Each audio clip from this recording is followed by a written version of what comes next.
दिन साथियों, आप सभी का स्वागत करता हूं आप सभी के अपने channel SSDS education research centre पर। साथियों, आज आपका पेपर हुआ है। जिनका पेपर हो चुका है, मैं पूरी उम्मीद करता हूं कि पेपर आपका बहुत अच्छा निकला होगा, क्योंकि जैसा पढ़ाया सेम डिक्टो वही क्वेश्चंस आए। अगर आपने अच्छी तरीके से पढ़ाई की थी SSDS एजुकेशन रिसर्च सेंटर से, तो हिंदी का भी आपका एक सिंगल सवाल नहीं छूटा होगा, रीजनिंग का भी एक सिंगल सवाल नहीं छूटा होगा, और मैथ के भी 90% क्वेश्चन पढ़े हुए आए होंगे, और जीके भी ठीक ठाक कर ली होगी। तो अगर आप चाहते हैं वाकई में अब आगामी यानी कि अब जो हुआ सो हुआ, यानी अभी तक आपने पढ़ाई नहीं की, तो आज की इस वीडियो को देख कर जाइएगा, क्योंकि आज की ये वीडियो पूरी आधारित है पिछली शिफ्ट पर। यानी कि अभी तक जितनी शिफ्ट हो चुकी हैं उन सबको कवर अप करेगी आज की ये वीडियो। तो साथियों, अगर आपका पेपर बाकी है तो मैं कहूँगा हिंदी के जो क्वेश्चंस मैं आपको बता रहा हूँ हूबहू आपको ये क्वेश्चन सारे देखने को मिलेंगे। तो गुड मॉर्निंग एवरीवन। तो रीजनिंग के सारे जो आपको दिखा रहा हूँ क्वेश्चंस, वो सारे के सारे आपको गौर से सीखना होगा। तो चलिए, पहला क्वेश्चन आपकी स्क्रीन पर कह रहा है कि यहाँ पर साथियों, मृग जैसी आंखों वाली स्त्री को उसको क्या बोला जाता है? उसको मृगनयनी बोला जाता है। उसके बाद यहाँ पर देखिए सोना शब्द आया है, और आपसे पूछा जा रहा है कि सोने का समानार्थी शब्द क्या होगा, मुझे बताइए। अब यहाँ पर अगर हम बात करें कि सोने को पता क्या बोला जाता है? हिरण्य बोला जाता है। सोने को एक तरीके से हिरण्य बोला जाता है। और उसके अलावा अगर बात करते हैं, एक शब्द लिखा हुआ है रत्नाकर। क्या? रत्नाकर। अब रत्नाकर का मतलब पता है क्या होता है? क्योंकि आपसे पूछा जा सकता है, जैसे कि सोने का समानार्थी, ऐसे आपसे रत्नाकर का समानार्थी पूछे तो रत्नाकर का मतलब होता है समुद्र होता है, और यहाँ पर क्या होता है? सागर होता है। ये आप लोग यहाँ पर याद रखेंगे, ठीक है। अब यहाँ पर कलत्र पता है किसे बोला जाता है? कलत्र का समानार्थी शब्द हो जाएगा पत्नी। अब पत्नी भी कह सकते हैं, और पत्नी को प्राण प्रिया भी बोला जाता है। क्या? प्राण प्रिया भी बोला जाता है, कलत्र भी बोला जाता है, और बहू कहीं ना कहीं भी बोला जाता है। अगले नंबर का क्वेश्चन आपकी स्क्रीन पर है, और आपसे मुहावरा पूछा जा रहा है। अच्छे लेवल का मुहावरा है, और आपके आगामी शिफ्ट में पूछा जा रहा है। कह रहा है कि यहाँ पर साथियों, क्या सिगुफा खिलाना का मतलब क्या होता है? कि विलक्षण घटना या घटित होना, या साथियों यहाँ पर सिफारिश करवाना, या काल्पनिक योजना। तो मैं कहूँगा साथियों, यहाँ पर जो विलक्षण घटना या घटित होना, ये आपका बिल्कुल राइट आंसर हो जाएगा। उसके बाद देखिए साथियों यहाँ पर कि जो स्वयं उत्पन्न हुआ हो, उसके लिए एक शब्द क्या हो सकता है? देखिए, अगर आपको वाकई में एग्जाम को करेक्ट करना है, तो जो आपको इस वीडियो में पढ़ाया गया है वो आपको अच्छी प्रकार से पढ़ के जाना है। तो साथियों, मैं आपको बता दूं, ये आपके एग्जाम में क्वेश्चन पूछा जाएगा। अगर आपसे पूछा जाए कि सब देशों में होने वाले के लिए एक शब्द से आपसे पूछा जाए, क्या पूछा जाए साथियों? सब देशों में होने वाले के लिए एक शब्द में आप लोग क्या बताओगे? जो कुछ होता है उसको एक शब्द में बोलेंगे, उसको सार्वभौम बोला जाता है। क्या? सार्वभौम बोला जाता है। और स्वाधीन का मतलब क्या होता है? स्वतंत्र रहने वाले को क्या बोला जाता है? यानी कि स्वतंत्र रहने वाले के लिए एक शब्द क्या होगा?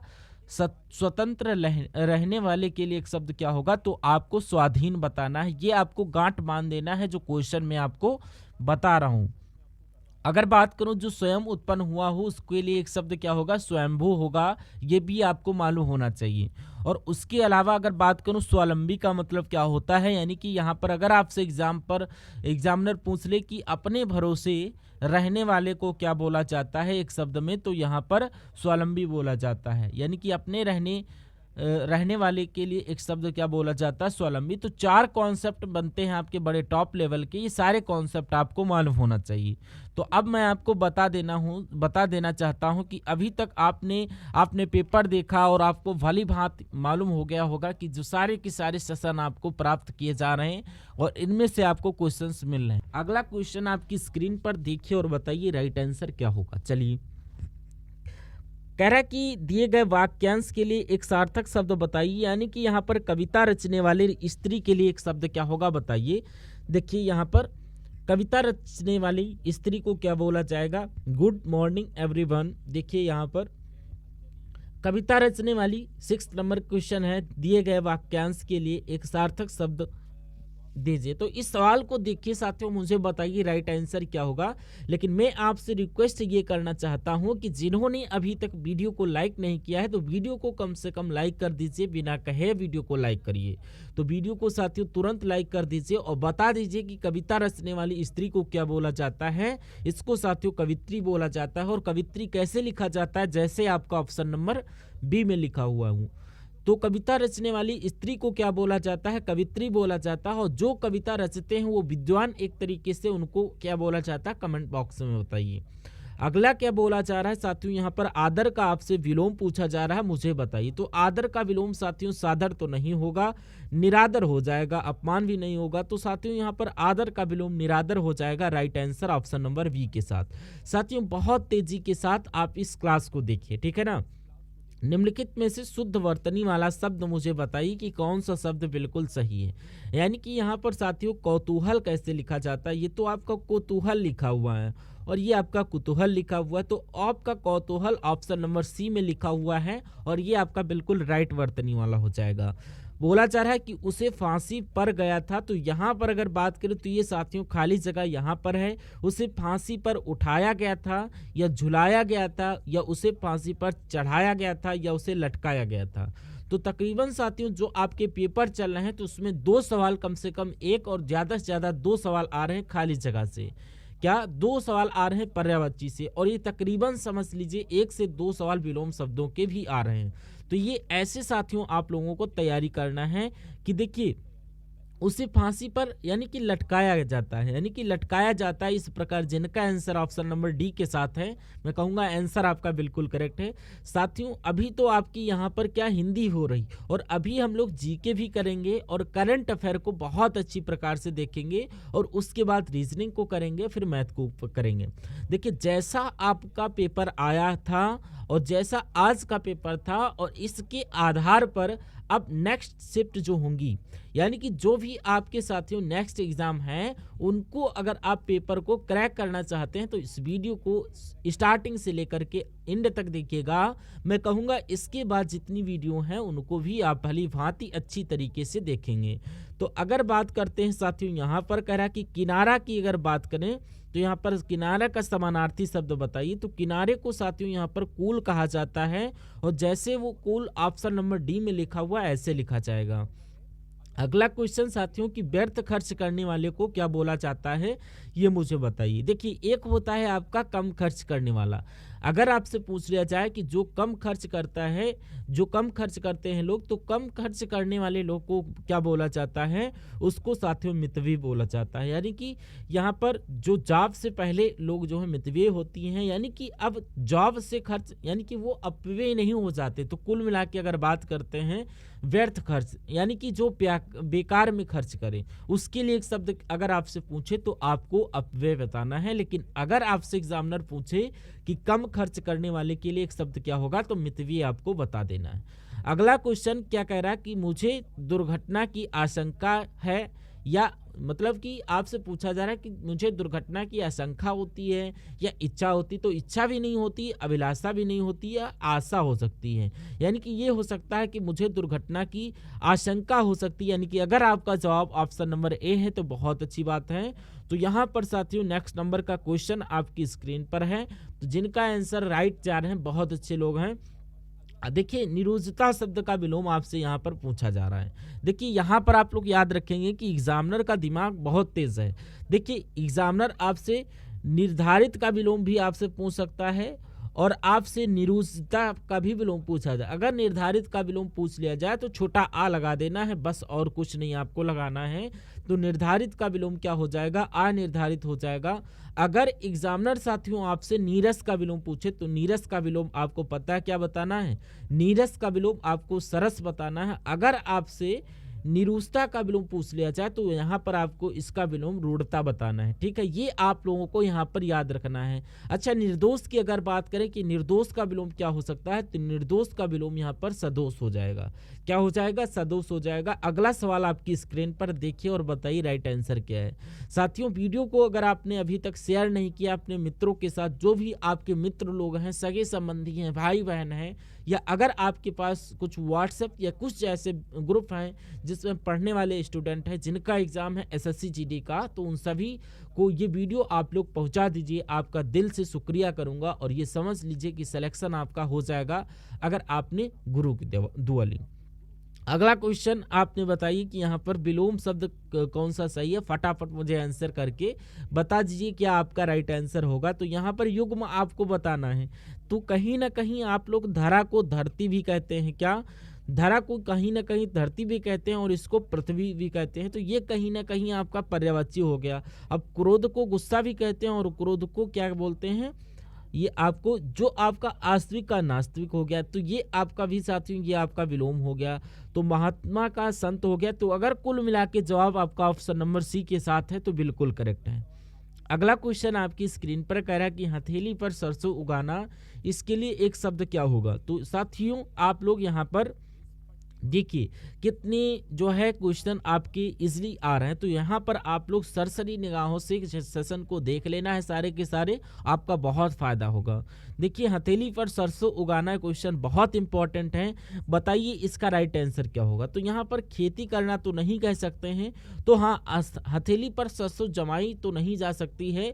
तो मैं कहूँगा बहुत मुश्किल काम भी नहीं, ये आपका असंभव काम है और असंभव काम को संभव करना इसको ही कहा जाता है हथेली पर सरसों उगाना। ये आपको यहाँ पर मालूम होना चाहिए। अगला क्वेश्चन आपकी स्क्रीन पर देखिए और मुझे बता दीजिए कि आपका वाकई में साथियों यहाँ पर राइट आंसर क्या हो सकता है, फटाफट आप लोग बताइए। चलिए देखिए कहा जा रहा है कि साथियों यहाँ पर जो पढ़ा ना जा सके उसके लिए एक शब्द क्या होगा। देखिए जो पढ़ा ना जा सके उसके लिए एक शब्द क्या होगा, ये आपको यहाँ पर बताना है। चलिए क्वेश्चन को पढ़िए ध्यानपूर्वक और बताइए राइट ऑप्शन किस आंसर के साथ। देखिए अगर हम लोग यहाँ पर बात करते हैं, एक ऑप्शन है यहाँ पर अपठित। अपठित किसे कहा जाता है, जो साथियों यहाँ पर पढ़ा ना गया हो, थोड़ा सा डिफरेंस है, यानी कि जो पढ़ा ना गया हो, जो पढ़ा ना गया हो उसके लिए अगर एग्जामिनर आपसे पूछे तो आपको अपठित बता देना है। और उसके अलावा अगर बात करें पठित की, तो जो पढ़ा जा चुका हो, क्या साथियों कि अगर आपसे एग्जामिनर पूछे कि जो पढ़ा जा चुका हो उसके लिए एक शब्द क्या होगा, जो पढ़ा जा चुका हो उसके लिए एक शब्द होगा कि पठित। ये भी आप लोगों को यहाँ पर मालूम होना चाहिए। तो अपठित हो गया, पठित हो गया, और उसके अलावा जो पढ़ा ना जा सके उसको अपठनीय बोला जाएगा। क्या, जो पढ़ा ना जा सके उसको अपठनीय बोला जाएगा। ये भी आपको मालूम होना चाहिए। अगर हम लोग बात करें अकथनीय, तो यहाँ पर अगर अकथनीय पूछा जाए तो वहाँ पर जिसका वर्ण ना किया जा सके, क्या, जिसका वर्ण ना किया जा सके, जिसका वर्ण ना किया जा सके उसको क्या बोला जाएगा, उसको अकथनीय बोला जाएगा। लेकिन जिसका वर्ण किया जा सके उसको क्या बोला जाएगा, उसको कथनीय बोला जाएगा। तो कथनीय भी आप लोग याद रखेंगे और अकथनीय भी याद रखेंगे। उसके बाद अगला सवाल कह रहा है कि साथियों फूल झड़ना, इसका मुहावरे का मतलब क्या होगा। कहते नहीं कि किसी किसी के मुख से कि मेरे लिए आज फूल चढ़ने, तो फूल चढ़ने का मतलब क्या होता है, प्रिय वचन बोलना, पतझड़ होना, या सुंदर लगना, या हल्की बातें बोलना। तो मैं कहूँगा प्रिय वचन बोलना, यानी कि बहुत कोई मीठा मीठा बोला तो कहते हैं कि आज मेरे मुख से फूल चढ़ना है। तो अगला क्वेश्चन कह रहा है कि हिरण का समानार्थी शब्द क्या होगा, मुझे बताइए। तो सबसे पहले मुझे यहाँ पर मालूम होना चाहिए कि आंसर ऑप्शन नंबर ए में क्या लिखा हुआ है, गज। तो गज का मतलब क्या होता है, गज किसे बोला जाता है, तो गज तो भाई साहब हाथी को बोला जाता है। तो अगर आपसे हाथी का समानार्थी पूछ ले तो हाथी का समानार्थी क्या होता है, हाथी को होता है हस्ती, और हाथी को गज भी बोला जाता है और हाथी को हस्ती भी बोला जाता है और इसको गयंद भी बोला जाता है। ये आपको मालूम होना चाहिए। और यहाँ पर एक साथियों दादुर शब्द लिखा हुआ है, और दादुर का मतलब पता है क्या होता है, दादुर का मतलब होता है मेढक, और मेढक का समानार्थी शब्द दादुर हो जाएगा। और मेढक को यहाँ पर मंडूप भी बोला जाता है, और यहाँ पर मेढक को यहाँ पर क्या बोला जाता है, भेन भी बोला जाता है। और उसके अलावा साथियों मैं बात करूं यहाँ पर हिरण का समानार्थी क्या हो जाएगा, तो आप लोग याद रखेंगे मृग हो जाएगा। क्या हो जाएगा साथियों, यहाँ पर मृग हो जाएगा। ये आप लोगों को यहाँ पर मालूम होना चाहिए। बहुत बढ़िया, वेरी गुड क्लास। अगला क्वेश्चन आपकी स्क्रीन पर, इस सवाल को देखिए और मुझे बताइए राइट आंसर क्या होगा।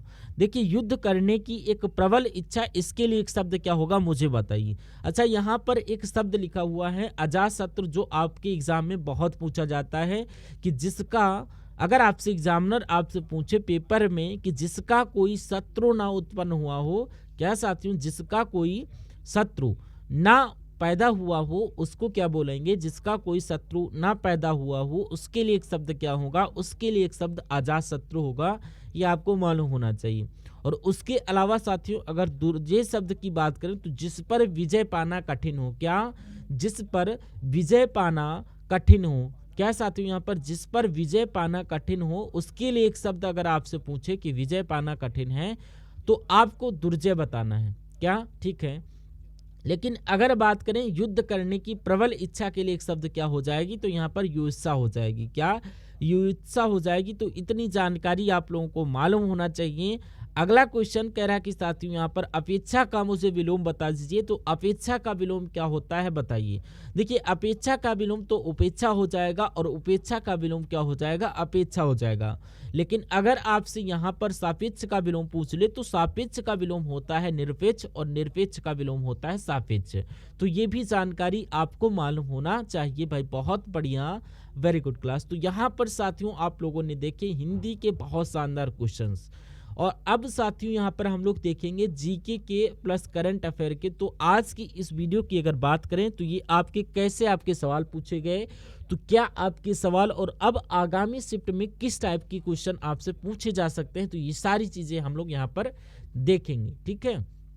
चलिए यहाँ पर क्वेश्चन क्या कह रहा है, क्वेश्चन को रिपीट करिए, रीड करिए और राइट आंसर बताने की कोशिश करिए। तो यहाँ पर अगर बात करें तो आपके सामने सामान्य है, कह रहा है कि एफपीआई में प्रतिभूति और अन्य वित्तीय परिस्थितियां शामिल होती हैं जो विदेशी निवेशकों द्वारा निष्क्रिय की जाती हैं। तो एफबीआई का फुल फॉर्म क्या होगा। देखिए सवाल इतना लंबा चौड़ा कर दिया गया लेकिन आपसे सिर्फ एफबीआई की फुल फॉर्म पूछी गई। तो यहाँ पर फॉरेन पोर्टफोलियो इन्वेस्टमेंट होता है, ये आपका राइट आंसर हो जाएगा, आपका ये राइट आंसर होता है। उसके बाद देखिए कह रहा है कि निम्नलिखित में से कौन फारसी, अरबी और तुर्की के साथ ही संस्कृत और हिंदी राजस्थानी के प्रख्यात विद्वान थे। तो ये भैया कौन थे, ये आपके अब्दुल रहीम खान खाना थे, जिनको फारसी, अरबी, तुर्की, संस्कृत, राजस्थानी सब कुछ आता था, जो कि इनका नाम अब्दुल रहीम खान खाना था। अगला क्वेश्चन साथियों देखिए, कहा जा रहा कि सेवेलियर ऑफ द ऑनड्रेस आर्ट्स एंड डेस लिट्स, तो यहाँ पर सम्मान से सम्मानित होने वाले प्रथम भारतीय अभिनेता कौन थे। तो ये सबसे पहले किसको दिया गया था, तो ये आपको याद रखना है, शिवाजी गणेशन को दिया गया था। क्वेश्चन इंपॉर्टेंट है, आप लोग याद रखेंगे। अगला क्वेश्चन देखिए, कह रहा कि बाल गंगाधर तिलक द्वारा संपादित कौन सा समाचार पत्र ब्रिटिश शासन के सबसे कटु आलोचकों में से एक था। तो केसरी समाचार की यहाँ पर बात चल रही है। जो केसरी समाचार पत्र था ये बाल गंगाधर तिलक के द्वारा संपादित किया गया था और ये एक ऐसा था जो ब्रिटिश शासन के सबसे कटु आलोचकों में से एक था। अगला क्वेश्चन देखिए, आपकी स्क्रीन पर देखिए और बताइए राइट आंसर क्या होगा। कहा जा रहा है कि भारतीय संविधान के निम्न में से किस अनुच्छेद के अंतर्गत किसी राज्य के राज्यपाल को राष्ट्रपति द्वारा अपने हस्ताक्षर और मुहर सहित अधिपति द्वारा नियुक्त किया जा सकता है। तो किस अनुच्छेद की बात चल रही है, अनुच्छेद 155 की बात चल रही है। अगर एग्जामिनर आपसे क्वेश्चन पूछे तो अनुच्छेद मैंने आपको बता दिया, अब आपको कोई दिक्कत और परेशानी नहीं होना चाहिए। यानी कि अनुच्छेद 155 के अंतर्गत किसी राज्य के राज्यपाल को राष्ट्रपति के द्वारा अपने हस्ताक्षर और मोहर के सहित अधिपति द्वारा नियुक्त किया जा सकता है, यह आपको याद रखना है। उसके बाद नेक्स्ट नंबर का क्वेश्चन आपकी स्क्रीन पर है, देखिए और राइट आंसर बताने की कोशिश करिए। कह रहा कि किसी जीवन के आधार युग्म अनुक्रम में परिवर्तन की प्रक्रिया क्या कहलाती है। तो इसको साथियों उत्परिवर्तन बोला जाता है। ये क्वेश्चन आपसे पूछा जा सकता है कि किसी जीवन के आधार पर युग्म अनुक्रम के परिवर्तन की क्रिया को उत्परिवर्तन बोला जाता है। अगला क्वेश्चन कह रहा है कि निम्नलिखित में से क्या खाद्य और जल प्रदूषण का कारण नहीं। तो इसके कारण क्या क्या है, खाद्य पदार्थों का अनुचित भंडारण है अगर, तो ये एक तरीके से साथियों खाद्य के मामले में प्रदूषण का ही काम करेगा। और डाकखानों से निकला धुआं और रासायनिक अफवाह ये भी दिक्कत करेगा। आवारा जानवरों के द्वारा, आवारा अगर जानवर काट रहे हैं तो ये खाद्य और जल प्रदूषण का कारण थोड़ी ना है। तो ये आपका क्या हो जाएगा, बिल्कुल सही जवाब हो जाएगा। और उसके बाद देखिए अगला क्वेश्चन आपकी स्क्रीन पर है। चलिए देखिए इतने लोग साथियों यहाँ पर विजिट कर रहे हैं, तो यहाँ पर आप लोग प्लीज़ लाइक की संख्या को बढ़ाया जाए और आप लोग वीडियो को लाइक करिए। कह रहा है कि साथियों यहाँ पर रानी की वाव या क्रिंस स्टेविस नदी के तट पर एक स्थित यूनेस्को विश्व धरोहर स्थित है, ये आपको बताना है। यानी कि रानी की वाव जिसको कोइनस और रेस्टस बोला जाता है, ये किस नदी पर स्थित है, तो ये साथियों सरस्वती नदी पर तट के स्थित है, यानी कि सरस्वती नदी के तट पर स्थित है। और ये साथियों विश्व धरोहर स्थल है रानी की वाव। और उसके बाद कहा जा रहा है कि चंदेल राजवंश की किस राज्य की कंदरिया महादेव का निर्माण करवाया था, तो यहाँ पर यशोवर्मन का नाम याद रखेंगे, तो यहाँ पर कंदरिया महादेव का निर्माण करवाया था ये चंदेल राजवंश के राजा थे। चलिए ठीक है ना। अब अगले नंबर का सवाल आपकी स्क्रीन पर कहा जा रहा है कि दिल्ली सल्तनत के दौरान निम्नलिखित में से किस प्रकार का कर एकत्र किया जाता था। तो दिल्ली जब सल्तनत का काल था तो उसमें कौन सा कर लिया जाता था, तो वहां पर कौन सा कर लिया जाता है, खराज कर लिया जाता था। ये आपको यहाँ पर मालूम होना चाहिए। ये खराज कर आखिर क्या था, तो ये साथियों हिंदू किसानों पर एक तरीके से जो हिंदू किसान की भूमि हुआ करती थी, तो उस भूमि पर ये लिया जाता था। उस भूमि का तकरीबन 1/4 हिस्सा निकाल के इसके रूप में लिया जाता था। अगला क्वेश्चन कहा जा रहा है आपसे कि भारत में संविधान सभा के चुनाव हुए थे, तो ये कब हुए थे आपसे यहाँ पर पूछा जा रहा है। तो जुलाई 1946 में हुए थे, यानी कि संविधान सभा के चुनाव कब हुए थे, जुलाई 1946 में हुए थे। ये बात आपको यहाँ पर मालूम होना चाहिए भाई। बहुत बढ़िया, वेरी गुड क्लास। अगला क्वेश्चन आपकी स्क्रीन पर देखिए और बताइए राइट आंसर। अब देखिए यहाँ पर से आपको बिल्कुल चौकन्ना हो जाना है। क्यों? क्योंकि यहाँ पर आपकी अब करंट अफेयर के बिल्कुल टॉप लेवल के क्वेश्चन हम लोग यहाँ पर देखने वाले हैं। और ये करंट अफेयर के क्वेश्चन होंगे, जैसे कि मान लीजिए यहाँ पर उत्तर प्रदेश आ गया, तो जो टॉप लेवल के उत्तर प्रदेश के करंट अफेयर के क्वेश्चंस होंगे वो भी मैं आपको यहाँ पर लिखते जाएंगे और आप लोग स्क्रीनशॉट लेकर एक बार फिर से पढ़ लेना। और यहीं पर अगर आप रिवीजन करना चाहते हैं तो वह करके कर लेना। कहा जा रहा है कि उत्तर प्रदेश के प्रमुख गृह सचिव नियुक्त किए गए, तो हाल फिलहाल में संजय प्रसाद जो ये उत्तर प्रदेश राज्य के प्रमुख गृह सचिव बने हुए हैं, ये आपके एग्जाम में पूछा जा सकता है। ये आप लोगों को यहाँ पर याद रखना है, कोई दिक्कत नहीं यहाँ पर।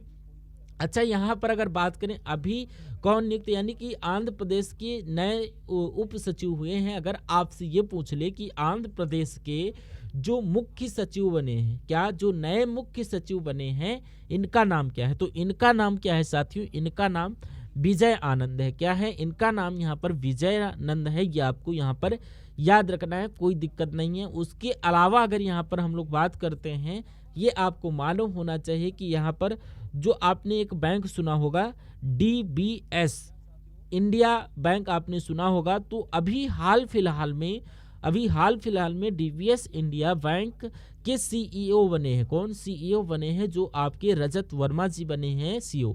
तो ये भी आपसे यहाँ पर कुल मिला के पूछा जा सकता है। चलिए, और उसके बाद हम देखते हैं कि नेक्स्ट नंबर का सवाल आपसे यहाँ पर पूछा जा रहा है कि अजय कुमार भल्ला ने किस राज्य के राज्यपाल के रूप में शपथ ली है। तो ये भी साथियों एकदम ट्रेंडिंग वाला क्वेश्चन है। यहाँ पर मणिपुर आप लोग याद रखेंगे, यानी कि मणिपुर राज्य के राज्यपाल कौन बने हैं, तो ये आपके अजय कुमार भल्ला बने हुए। कौन है, अजय कुमार भल्ला बने हैं। ये आपको यहाँ पर मालूम होना चाहिए। अच्छा, यहाँ पर मणिपुर का जिक्र है, तो अगर आपसे एग्जामिनर ये पूछ ले कि मणिपुर का जो हाई कोर्ट है, क्या जो मणिपुर का हाई कोर्ट है, इसके मुख्य न्यायाधीश अभी हाल फिलहाल में नियुक्त किए गए। जो मणिपुर का हाई कोर्ट है, इसके मुख्य न्यायाधीश हाल फिलहाल में नियुक्त किए गए हैं, उनका नाम क्या है, तो उनका नाम साथियों यहाँ पर कृष्ण कुमार है। क्या उनका नाम यहाँ पर कृष्ण कुमार है, और ये आपको यहाँ पर मालूम होना चाहिए। और उसके अलावा अगर बात करें, निगोल चक्कोआ उत्सव मनाया जाता है ये मणिपुर में। आप लोग यहाँ पर ध्यान रखेंगे कि अगर आपसे एग्जाम में पूछा जाए क्या कि निगोल चक्कोआ, देखिए थोड़ा सा आपको धैर्य करना पड़ेगा, तभी आपको ये क्लास की चीज़ें आपके सामने स्कोर हो पाएंगे। तो निकोल चक्कोआ उत्सव अगर आपसे पूछा जाए कहाँ पर मनाया जाता, तो ये आपका मणिपुर में मनाया जाता है। कहाँ पर मनाया जाता है, मणिपुर में मनाया जाता है। ये आपको यहाँ पर याद रखना है, ये जानकारी यहाँ पर आपको याद रखनी है। और उसके अलावा अगर बात करें मणिपुर हाई कोर्ट के मुख्य न्यायाधीश के बारे में अगर मैं आपको बता दिए हैं, चलिए, तो खैर अगले नंबर का क्वेश्चन आप लोग देखिए आपकी स्क्रीन पर। आपसे कहा जा रहा है कि किस राज्य के वन विभाग ने महाभारत पर आधारित एक उद्यान विकसित किया है। मैं कहूँगा यहाँ पर उत्तराखंड आपका राइट आंसर हो जाएगा, यानी कि उत्तराखंड राज्य के वन विभाग ने महाभारत पर आधारित एक उद्यान विकसित किया है, ये आपको यहाँ पर मालूम होना चाहिए।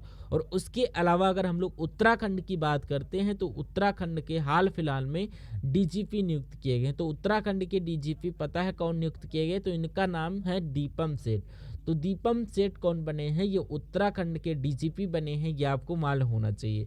अच्छा, उत्तराखंड में एक तरीके से अगर बात करें तो लोक पर्व मनाया जाता है जो कि इगास बगवाल इसका नाम है। क्या आप लोग ध्यान रखेंगे, क्या इगास बगवाल, इगास बगवाल जो लोक पर्व है ये आपका कहाँ पर मनाया जाता है, तो ये आपका उत्तराखंड में मनाया जाता है, ये भी आपको यहाँ पर मालूम होना चाहिए।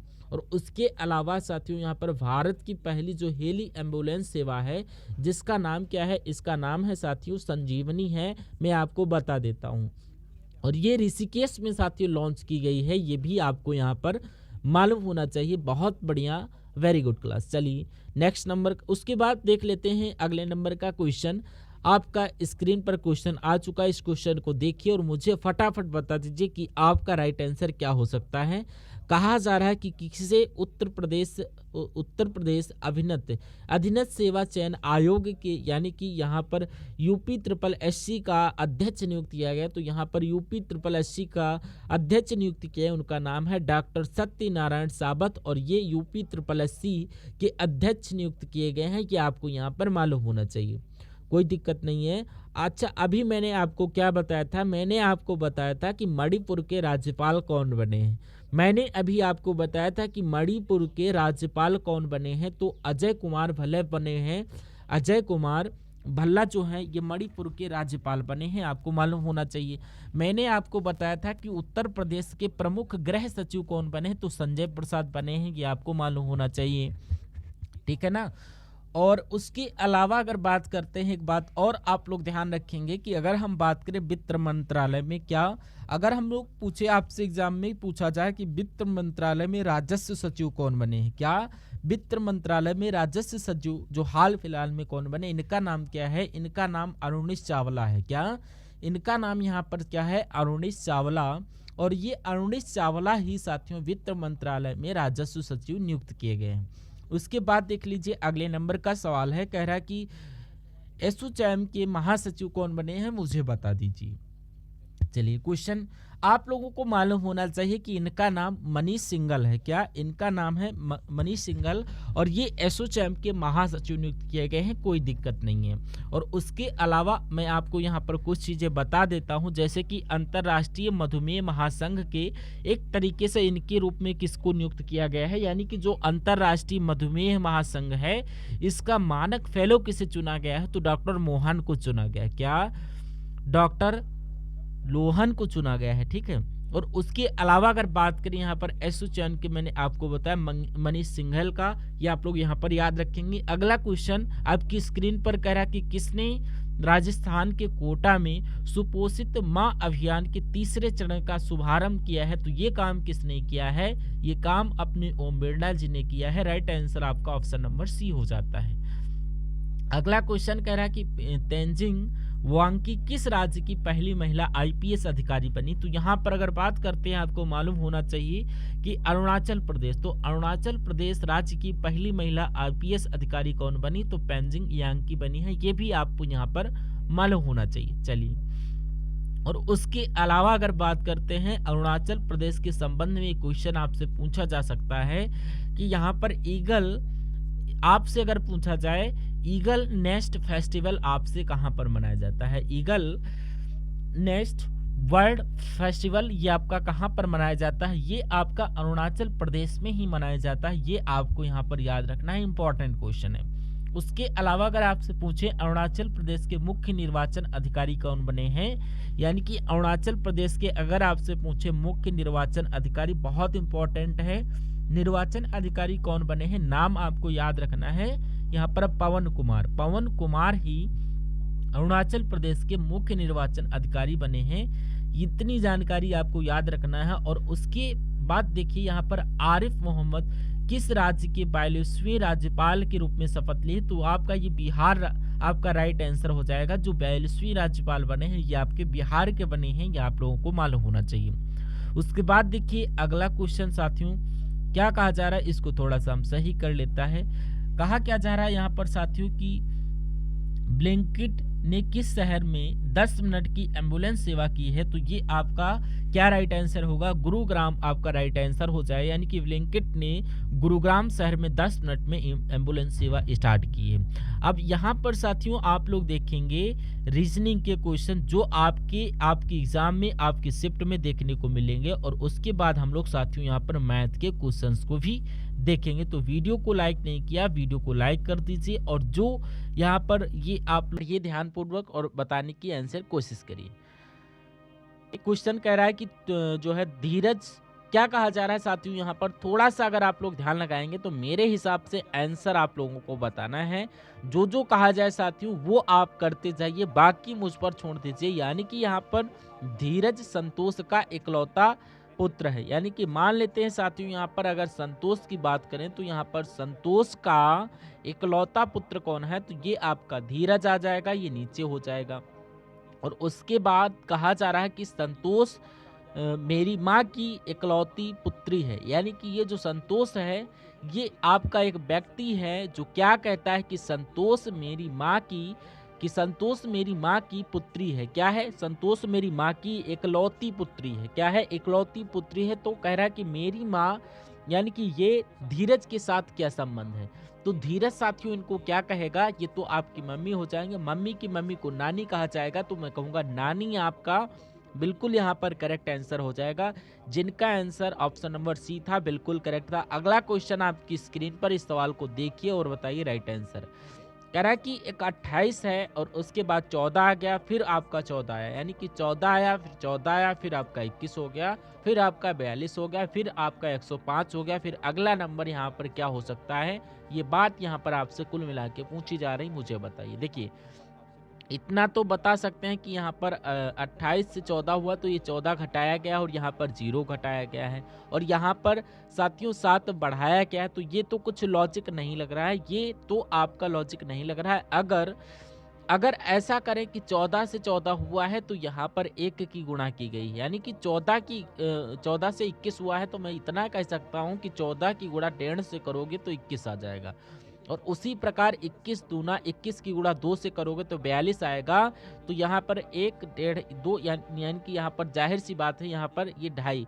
अब देखिए 2.5 से 14 कैसे हुआ है, यानी कि अगर 28 की गुणा 0.5 से करेंगे तो 14 ही आएगा। तो कुल मिला के 105 की गुणा 2.5 से करना है, यानी कि इसकी गुणा आप लोग 25 से कर लीजिए, उसके बाद पॉइंट लगा देना। 5 बचे 25 हो गया, 5 एकम 5, 2 से करेंगे 2 पंचे 10, 2 एकम 2, यानी कि 5 हो गया, 5 हो गया, 2 हो गया, 6 हो गया, 2। तो कुल मिला के 225, यानी कि ये आपका कितना आंसर आएगा, ये 2 हो गया, 5 हो गया, और ये इतना यहाँ पर साथियों इतना नहीं लग रहा है। तो कोई दिक्कत है क्या, जरा देखिए, देख कर बताइए क्या प्रॉब्लम आपको लग रही है, फटाफट मुझे बता दीजिए। क्वेश्चन में प्रॉब्लम क्या लग रही है मुझे बताइए। देखिए यहाँ पर 1 से 1.5 से, फिर आपकी 21 की गुणा 2 से करवाई, और फिर आपकी 42 की गुणा 2.5 से करवाई। अच्छा यहाँ पर एक ये मिस्टेक है, देखिए 21 की गुणा जब आप इससे करवाओगे, देखिए यहाँ पर जब 21 की गुणा इससे करवाओगे तो 42, और 42 की गुणा 2.5 से करवाओगे तो ये आपका 5 आ जाएगा। और 105 की गुणा साथियों किससे कराना है, 3 से कराना है। तो 105 तिया कितना होता है, 315 होते। 315 कहाँ पर है, ऑप्शन नंबर सी वाले में। अगला सवाल आपकी स्क्रीन पर, इस सवाल को देखिए और मुझे बताइए कि आपका राइट आंसर यहाँ पर क्या हो सकता है, फटाफट बता दीजिए। चलिए देखिए मैं यहाँ पर बताता हूँ राइट आंसर क्या हो सकता है। यहाँ पर क्वेश्चन को देखिए और राइट आंसर बताने की कोशिश करिए। देखिए, और अभी तक अगर आपने सेशन को वॉच कर रहे हैं और लाइक नहीं किया है वीडियो को, तो वीडियो को लाइक करके चैनल पर नए विजिट कर रहे हैं, चैनल को सब्सक्राइब कर लेना, ताकि आपको एग्जाम से रिलेटेड और जनरल सभी के सभी टॉपिक आपको प्राप्त होते रहें। तो आई होप आप लोग इतना काम करेंगे तो क्वेश्चन क्या बोला जा रहा है, कोई दिक्कत नहीं है, आंसर आप लोग इसका बताते जाइए। कहा गया है कि 78 से जैसे 87 बन जाता है, उसी प्रकार जैसे कि 65 से यहाँ पर 56 बन जाता है, तो उसी प्रकार आपको बताना है 43 से यहाँ पर क्या नंबर बन जाएगा। इतनी सी बात आपसे पूछी जा रही है। तो अगर मैं आपसे कहूँ कि 78 से 87 बन गया, यानी कि 7 8 लिखा है, तो यहाँ पर मैं 8 7 कर दिया। 6 5 लिखा है तो यहाँ पर 5 6 कर दिया। उसी प्रकार 4 3 लिखा है, 3 4 कर देंगे, यानी कि 34 कहाँ पर लिखा हुआ है, 34 आपका ऑप्शन नंबर बी में लिखा हुआ है, यही आपका बिल्कुल करेक्ट आंसर हो जाएगा। उसके बाद देखिए अगले नंबर का सवाल आपकी स्क्रीन पर है। इस सवाल को देखिए और मुझे बताइए आपका राइट आंसर क्या होगा। देखिए कह रहा है कि उस पासे का चयन करिए जो निम्नांकित सीट को बोर्ड रेखाओं पर मोड़कर प्राप्त किया जा सकता है। अब देखिए साथियों, ये क्वेश्चन बहुत टॉप लेवल का है, ये क्वेश्चन बहुत टॉप लेवल, यानी कि ये खुला पासा है, और इस खुले पासे को अगर आप बंद करोगे तो क्या ये ऐसा बन सकता है, ऐसा या ऐसा, या कैसा बन सकता है। तो मैं आपको उससे पहले बता दूं, अगर आपसे 5 का विपरीत मैं पूछूं तो 9 बताओगे, अगर 8 का विपरीत पूछे तो 4 बताओगे, और 6 का विपरीत जाहिर सी बात कितना हो जाएगा, 2 हो जाएगा। तो ये आपका 4 यहाँ पर है और 4 का विपरीत 8 है, तो 8 यहाँ पर नहीं दिख रहा है। तो पासा जब बंद हो जाता है, तो जैसे 8 का विपरीत 4 है तो 4 का विपरीत नहीं होना चाहिए, अगर दिख रहा है तो हमारा आंसर नहीं होगा। तो अब देखिए जैसे कि यहाँ पर 8 का विपरीत 4 है, तो 8 का विपरीत 4 दिख जाना चाहिए था पासे में, लेकिन यहाँ पर दिख रहा है, तो ये आपका पासा बन नहीं सकता है इस हिसाब से। उसके बाद अगर बात करें, देखिए 2 की अगर बात करें तो 2 का विपरीत 6 है, नहीं दिख रहा है, ठीक है। उसी प्रकार 5 का विपरीत 9 नहीं दिख रहा है, तो मैं कहूँगा ये वाला पासा बन जाएगा। इसकी बात करें तो 4 और 6 का विपरीत क्या होगा, तो 6 का विपरीत यहाँ पर 2 है, नहीं दिख रहा है, ठीक है। और 5 का विपरीत साथियों यहाँ पर क्या है, 5 के विपरीत यहाँ पर 9 है, नहीं दिख रहा है। 4 की बात करें तो 4 का विपरीत 8 है, नहीं दिख रहा है, यानी कि ये वाला पासा भी बन जाएगा। इसकी बात करें तो ये साथियों क्या है, इसमें अगर मैं बात करूं इस क्वेश्चन की, इसकी बात करें तो ये वाला पासा बन जाएगा या नहीं, देख लेते हैं एक बार क्वेश्चन को। अब 4 का विपरीत क्या है, 4 का विपरीत 8 है, नहीं दिख रहा है। अगर 5 की विपरीत की बात करें 9 है, नहीं दिख रहा है। 6 की बात करें तो 6 का विपरीत क्या है, 2 है, नहीं दिख रहा है, ये भी बन जाएगा। इसकी बात करें 2 का विपरीत क्या है, 6 है, नहीं दिख रहा। 8 की बात करें 8 2 तो यहाँ पर 4 है। 9 की बात करें 9 का विपरीत यहाँ पर 5 है, यानी कि ये वाला पासा बन जाएगा। तो ये वाला आखिर में नहीं बनेगा। तो आंसर आपका जो होना चाहिए ऐसे होना चाहिए, ए वाला, बी वाला, सी वाला, और ये डी वाला नहीं बन पाएगा। मैं कहूँगा एक ऐसा ऑप्शन यहाँ पर नहीं होना चाहिए, नहीं है, कोई दिक्कत नहीं। कॉन्सेप्ट मैंने आपको बता दिया, वो कॉन्सेप्ट आप लोग यहाँ पर याद रखिए। चलिए नेक्स्ट नंबर का क्वेश्चन आपकी स्क्रीन पर, क्वेश्चन को देखिए और राइट आंसर बताने की कोशिश करिए। क्वेश्चन क्या कह रहा है और देखिए राइट आंसर बताइए। अगले नंबर का सवाल साथियों आप लोग देख लीजिए और इस सवाल को देखकर मुझे बता दीजिए कि यहाँ पर सही जवाब क्या हो सकता है। कह रहा है कि चूल्हे का जो संबंध पकाने से, वही का संबंध चाकू से किससे होगा, यानी कि चाकू का किससे होगा। आप बहुत ध्यान से देखिएगा कि जैसे कि चूल्हे की अगर बात करें तो चूल्हे पर भोजन को पकाया जाता है, तो चाकू से फल है, सब्जी है, ये सब काटी ही तो जाती है। तो काटना कहाँ पर लिखा हुआ, ऑप्शन नंबर डी में लिखा हुआ, ये क्या होगा, ये आपका बिल्कुल करेक्ट आंसर हो जाएगा। ठीक है, नेक्स्ट नंबर का क्वेश्चन आपकी स्क्रीन पर, तो जिनका भी आंसर ऑप्शन नंबर डी के साथ है तो ये आपका बिल्कुल करेक्ट हो जाता है, जो कि बिल्कुल सही है। नेक्स्ट नंबर का क्वेश्चन देखिए आप लोग। अब हम लोग देखते हैं कथन और निष्कर्ष वाला क्वेश्चन। जो क्वेश्चन मैं आपको करवा रहा हूँ डिक्टो यही क्वेश्चन है और पेपर में बहुत कोई बड़ी तब्दीली नहीं है, जैसे आपका जो पेपर हुआ था। अगर बात करें इससे पहले जो आपका शिफ्ट में हुआ है पेपर एसएससी, यानी कि सभी केयर टेकर, तो ये आपके कुशल हैं। तो मान लीजिए हमने ये क्या बना लिया है, हमने ये केयर टेकर बना लिया, और ये हमने केयर टेकर बना लिया, और सभी केयर टेकर कौन हैं, सभी केयर टेकर आपके कुशल हैं। तो सभी केयर टेकर आपके कुशल होंगे। अब कह रहा है कि कुछ कुशल वकील है, तो मान लेते हैं साथियों इतने क्वेश्चन कौन हो गए, एक तरीके से ये वाक्य वकील हो गए। ये भी बात आपके समझ में आ गई। अब कह रहा है कि सभी जो कुशल हैं ये आपके क्या हैं, ये एक तरीके से आपके चित्रकार हैं। अब निष्कर्ष को पढ़िए और मुझे बताइए कि कौन सा निष्कर्ष यहाँ पर वाकई में सही हो सकता है, फटाफट बता दीजिए। चलिए, अब कह रहा है कि कुछ चित्रकार वकील हैं। क्या कुछ चित्रकार वकील हैं? तो बिल्कुल इतने चित्रकार जो होंगे वो वकील हो जाएंगे। ये बात आपकी बिल्कुल सही हो जाएगी, कोई दिक्कत नहीं है, ठीक है। और उसके अलावा अगर बात करें कोई भी चित्रकार वकील नहीं, तो पहली बात आपके जो कथन हैं पॉजिटिव में थे, लेकिन नेगेटिव में अगर निष्कर्ष आ जाए तो उस निष्कर्ष को सरासर गलत कर देना। मैं कहूँगा कि यहाँ पर केवल केवल एक निष्कर्ष पालन करता है, ऐसा कहाँ पर लिखा हुआ है? ऐसा ऑप्शन नंबर ए में लिखा हुआ। अगला क्वेश्चन देखिए, इस सवाल को देखिए, ऐसा भी क्वेश्चन आपसे पूछा जा रहा है।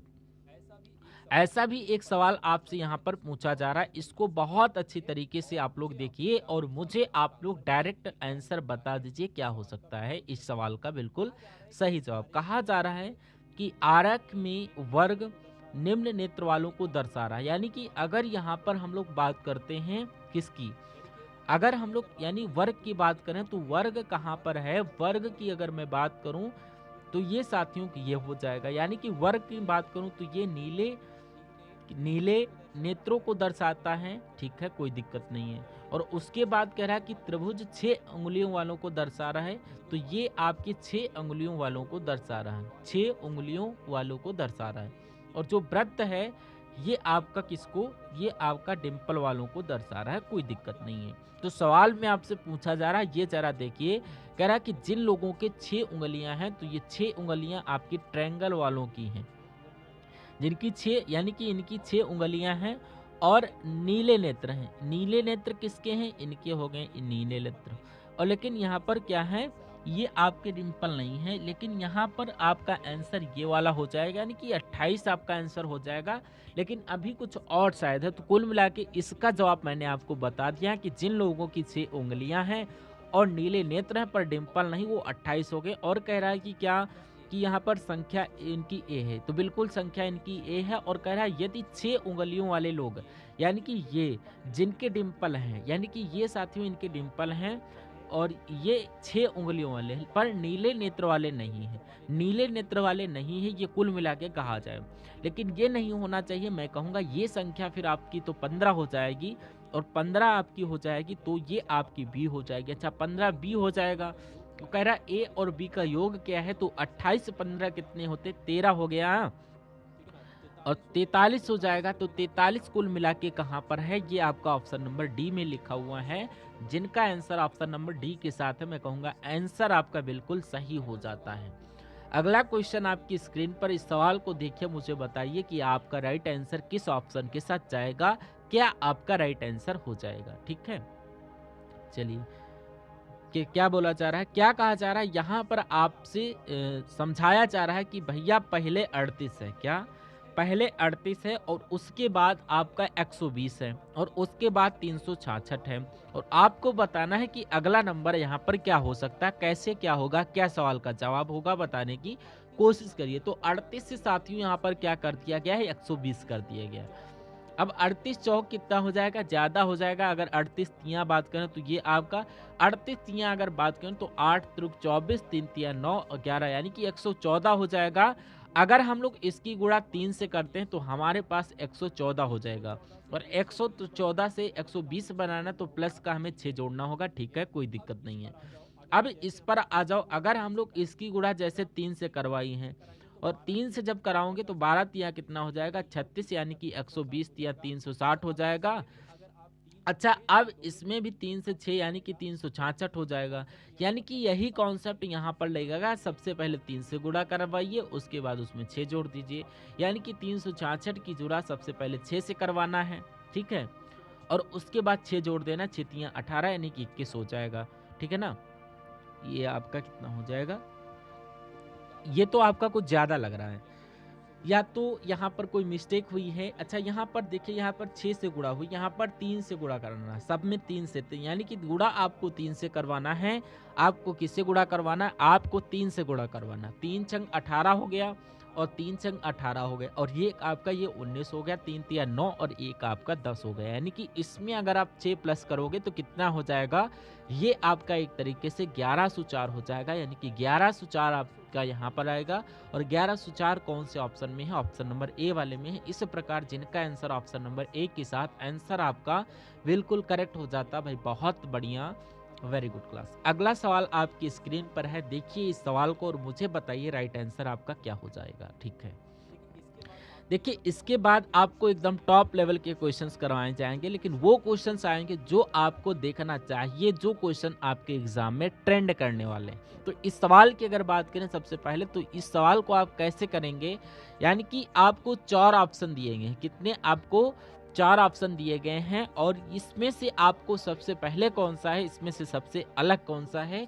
तो सबसे पहले आपको साथियों यहाँ पर सार्वभौम वाला कॉन्सेप्ट देखिए और करिए कि कहीं ऐसा तो नहीं कि सब में सार्वभौम है। तो यहाँ पर अगर बात करें GHE, यानी कि यहाँ पर कितने स्वर हैं? एक स्वर हैं, और यहाँ पर कोई स्वर नहीं है। तो यहाँ पर साथियों एक स्वर और एक ये आपका स्वर नहीं है, यही आपका क्या हो जाएगा, और यही आपका बिल्कुल करेक्ट आंसर हो जाएगा। बहुत बढ़िया, वेरी गुड। अगला सवाल देखिए, क्वेश्चन बहुत टॉप लेवल का है, और इस क्वेश्चन को मैं कहूँगा आपको चैलेंज दे रहा हूँ कि अगर, क्योंकि हम बात करें इस क्वेश्चन में, ये आपके 9 मित्र हैं। कितने? 4 5 6 नहीं, पूरे के पूरे आपके 9 मित्र यहाँ पर बताएंगे, और इन 9 मित्रों वाला सवाल आप लोग जरा करके दिखाइए। तो मैं आपको यहाँ पर देखिए 9 मित्र हैं, ABCDEFGH हैं, और उत्तर की ओर एक मुख करके एक पंक्ति में बैठे हैं। ठीक है, यानी कि उत्तर की तरफ सभी का मुख है, और 1 2 3 4 5 6 7 8 और एक 9। तो ये 9 लोग हैं, और सभी का मुख उत्तर की तरफ है, और हमने उत्तर की तरफ बना भी दिया। और उसके बाद कहा जा रहा है कि H के बाएं दूसरा A है, यानी कि H के बाएं दूसरा A है। H को आप कहीं पर भी बिठा सकते हो। मान लीजिए H को हमने यहाँ पर बिठा दिया, तो कह रहा है कि H के बाएं दूसरा है, यानी कि H के बाएं दूसरा A है, यानी A आपका यहाँ पर आ जाएगा। और कह रहा है कि B के बाएं दूसरे स्थान पर H है, यानी कि H की बात चल रही है, तो P का बाएं दूसरा कौन होगा? यही तो होगा। तो B के बाएं दूसरा H है, तो H यहाँ पर हो जाएगा। अब कह रहा B पंक्ति के एक छोर पर, यानी कि B पंक्ति के एक छोर पर है। काम करिए कि इसको एक यहाँ से कट कर दीजिए, और एक नंबर यहाँ पर बढ़ा दो। तो एक नंबर यहाँ पर आपने बढ़ा दिया, कोई दिक्कत नहीं। कह रहा है A और H के बीच में EF है, तो A और के बीच में क्या कहा गया है? A और H के बीच में EAH के बीच में, ये मान लीजिए H और H के बीच में F है, तो F आपका यहाँ पर आ जाएगा।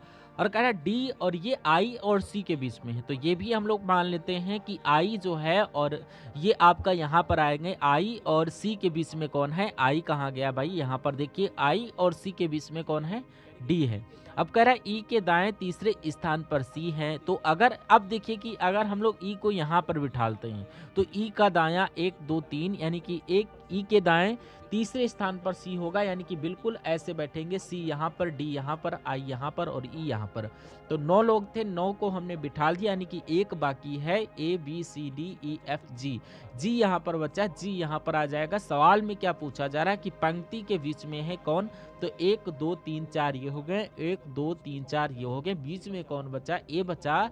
तो A कौन से ऑप्शन में है? ऑप्शन नंबर D वाले में। इस प्रकार अगर जवाब है आपका ऑप्शन नंबर A के साथ, तो बिल्कुल करेक्ट हो जाता। चलिए देखते हैं राइट आंसर किन लोगों का है। तो आप लोग आई होप कमेंट में राइट आंसर बताने की कोशिश कर रहे होंगे। कमेंट करिएगा आप सभी लोग, भले ही कुछ हार्ट से ही भेजें, लेकिन आप लोग कमेंट जरूर करें, ताकि हमें पता तो चले कि हाँ आप लोग विजिट कर रहे हैं, पढ़ाई कर रहे हैं। तो यहाँ पर आई होप आप लोग सारे के सारे आंसर देने की कोशिश करेंगे। यहाँ पर राइट आंसर आपका ऑप्शन नंबर D हो जाएगा। ठीक है, कोई दिक्कत नहीं। अगला क्वेश्चन देखिए साथियों, यहाँ पर ये भी क्वेश्चन बहुत शानदार है, अच्छे कॉन्सेप्ट पर आधारित क्वेश्चन है। इस क्वेश्चन को देखिए और मुझे आप लोग आंसर बताने की कोशिश करिए। चलिए क्या सवाल है और क्या कॉन्सेप्ट है इस सवाल में, ये हम लोग देखेंगे। कह रहा कि 5 व्यक्ति हैं और एक लाइन में उत्तर की दिशा की ओर बैठे हैं।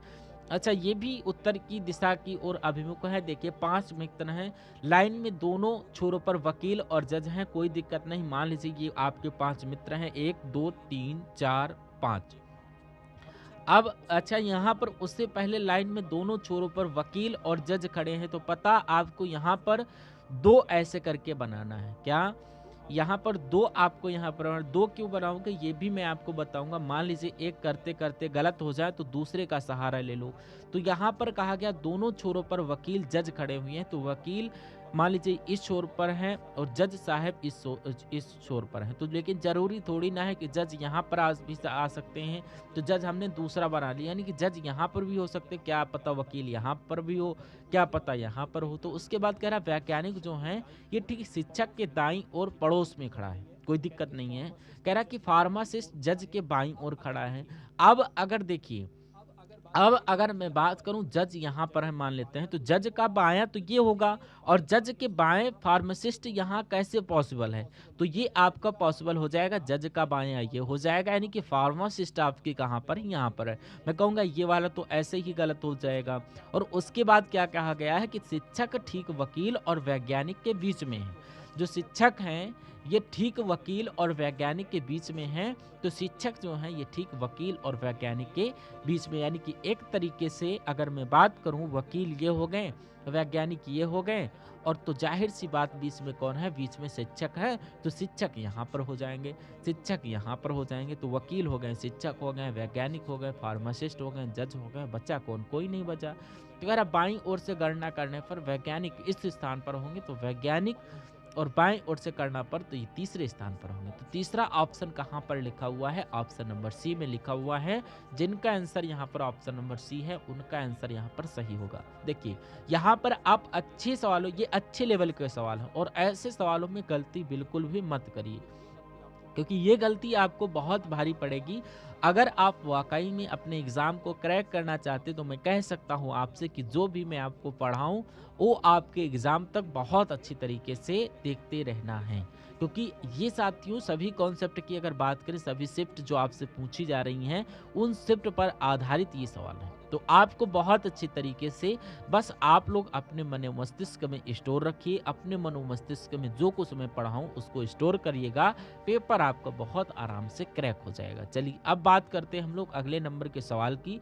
इस सवाल में क्या है, कोई दिक्कत नहीं, इस सवाल की अगर बात करें, ये सवाल भी मैं कर दे रहा हूँ, ये क्वेश्चन आपके एग्जाम में पूछा जा सकता है। चलिए देखिए क्या कहा जा रहा है साथियों, यहाँ पर कहा जा रहा है कि नीरज ने एक महिला की तस्वीर की ओर इशारा करते हुए कहा, इशारा कर रहा है ये क्या, अच्छा सवाल में जैसे जैसे जो कुछ कहा जाए वैसे वैसे आप करते जाइए। अब नीरज ने एक महिला को, मान लीजिए नीरज साथियों ये हो जाएंगे, ये क्या हो गया, ये नीरज हो गया, और नीरज एक महिला की तरफ इशारा कर रहा है और क्या कह रहा है कि देखिए जरा, कह रहा है कि वह मेरे दादा के इकलौते पुत्र, यानी कि दादा के इकलौते पुत्र कौन होंगे साथियों, यहाँ पर नीरज के मान लीजिए ये आपके पिता हैं, क्या ये कौन हो गए, ये इनके पिता हो गए, यानी कि नीरज के दादा का इकलौता पुत्र कौन होगा, नीरज के पिता ही तो होंगे। नीरज के पिता यानी कि इकलौते पुत्र, नीरज के पिता के पुत्र, यानी कि ये जो महिला हैं ये नीरज के दादा के पुत्र होंगे, यानी कि नीरज के पिता, नीरज के पिता के पुत्री हैं, तो नीरज के पुत्री है तो यहाँ पर नीरज की बहन ही तो होंगी। तो तस्वीर में दिखने वाली महिला के साथ नीरज का क्या संबंध है, तो यहाँ पर क्या संबंध है, भाई बहन है एक दूसरे के, तो भाई यहाँ पर लिखा हुआ है और ये आपका बिल्कुल करेक्ट आंसर हो जाएगा, ठीक है ना। अगला सवाल देखिए आपकी स्क्रीन पर, इतना अच्छा मैं आपको कॉन्सेप्ट बता रहा हूँ, शायद आपको पसंद नहीं आ रहा, लेकिन अगर आपको ये क्लास अच्छी लग रही तो इस वीडियो को कम से कम लाइक करिए और बहुत बहुत आपका शुक्रिया मैं अदा करूँगा। देखिए नंबर सीरीज वाला सवाल है, ये बहुत ट्रेंड करता है, 2 से 3 सवाल आपके नंबर सीरीज से पूछे जा रहे हैं डायरेक्टली और इनडायरेक्टली। तो चलिए कह रहा कि 105 है और उसके बाद 102 हो गया, उसके बाद 96 हो गया और उसके बाद 87 हो गया और उसके बाद 75 हो गया। तो आपको बताना है कि अगला नंबर यहाँ पर क्या हो सकता है, मुझे बताइए। तो बच्चा बता देगा कि 105 से 102 हुआ है यानी कि 3 घटा है, और 102 से 96 हो गया है यानी कि 6 घटा है, और 96 से 87 हुआ तो 9 घटा है, और 87 से 75 हुआ तो 12 घटा है। तो यहाँ पर कितना घटना होना चाहिए, तो अरे ये तो भाई 3 का पहाड़ा, 3 एक कम 3, 3 दूना 6, 3 तिया 9, 3 चौको 12, 3 पचे 15, यानी कि माइनस का 15 यहाँ पर आ जाएगा। जो 75 में से 15 घटाएंगे तो यहाँ पर 60 ही तो आएगा। तो कुल मिला के 60 कौन से ऑप्शन में है, 60 ये आपका ऑप्शन नंबर ए वाले में है, तो इसीलिए ये आपका बिल्कुल करेक्ट आंसर होगा। तो साथियों ये क्वेश्चन आप लोग यहाँ पर देख रहे हैं, हो सकता है आपको क्वेश्चन यहाँ पर इजी लग रहा हो, लेकिन आप एग्जाम हॉल में जब यही सवाल का प्रेशर आपके माइंड पर आता, आपके दिल पर आता, तो थोड़ा सा आप लोग घबरा जाते हैं। तो घबराते वही हैं जो इन क्वेश्चन की प्रैक्टिस नहीं करते ज़्यादा से ज़्यादा, लेकिन आपको मैं उम्मीद करता हूँ कि आप इसकी डेली प्रैक्टिस करिए, डेली, क्योंकि मैं आपकी क्लास ले रहा हूँ और डेली आपके ऐसे क्वेश्चन प्रैक्टिस करवा रहा था। तो अगर आप अच्छी तरीके से प्रैक्टिस करते हैं तो मैं पूरी उम्मीद करूंगा कि पेपर आपका बहुत शानदार होगा, कोई दिक्कत कोई परेशानी महसूस नहीं होगी। चलिए नेक्स्ट नंबर का क्वेश्चन आपकी स्क्रीन पर, क्वेश्चन बहुत इंपॉर्टेंट है, देखिए और इस सवाल को देख लीजिए और मुझे बता दीजिए कि आपका सही जवाब क्या होगा। देखिए यहाँ पर एक रेक्टेंगल टाइप की एक आकृति है और उस आकृति को यहाँ पर बीच से मोड़ा जाता है और ये वाला पार्ट इसके ऊपर ला दिया जाता है। उसके बाद आपके सामने ऐसी आकृति आएगी और इसको बीच से फोल्ड किया जाता है और ये वाला पार्ट इसके ऊपर ला दिया जाता है, यानी कि अब आपके पास एक ऐसी आकृति आ गई।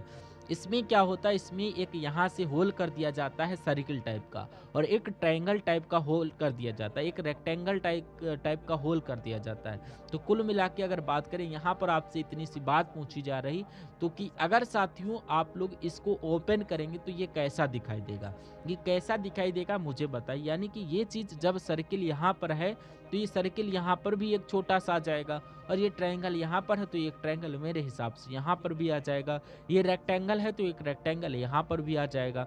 अब देखिए ऐसा कहाँ पर है, तो ये सर्किल आसपास है लेकिन ये सर्किल टेढ़े मेढ़े, तो ये आंसर नहीं हो सकता। ये दो सर्किल नहीं है तो ये भी आंसर नहीं हो सकता, ठीक है ना। चलिए अब देखिए एक तरीके से जब इसको ओपन करा जाएगा तो ये जो ट्रायंगल का मुख इस तरफ है तो इसमें इस तरफ हो जाएगा ट्रायंगल का मुंह।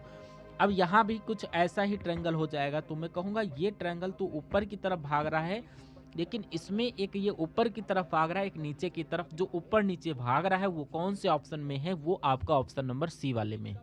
तो जिनका भी आंसर सी है मुझे दिख रहा है राइट आंसर उनका बिल्कुल करेक्ट होगा। तो आई होप आपको ये सारा का सारा समझ में आ रहा होगा। राइट आंसर आपका ऑप्शन नंबर सी के साथ जाना चाहिए। आई होप ये आपको सारा का सारा कॉन्सेप्ट बिल्कुल बिल्कुल सही आ रहा। अगला क्वेश्चन आपकी स्क्रीन पर है। तो अब साथियों आपको थोड़ा आपका वेट करना, क्योंकि अब आपके मैथ के क्वेश्चन स्टार्ट हो चुके हैं। मैथ के क्वेश्चन पार्ट 2 में आपको अवेलेबल करवाऊंगा। तब तक के लिए जय हिंद, वंदे मातरम। पार्ट 1 देखिए, देन आफ्टर पार्ट 2 आपको मिल जाएगा। Thank you for watching video.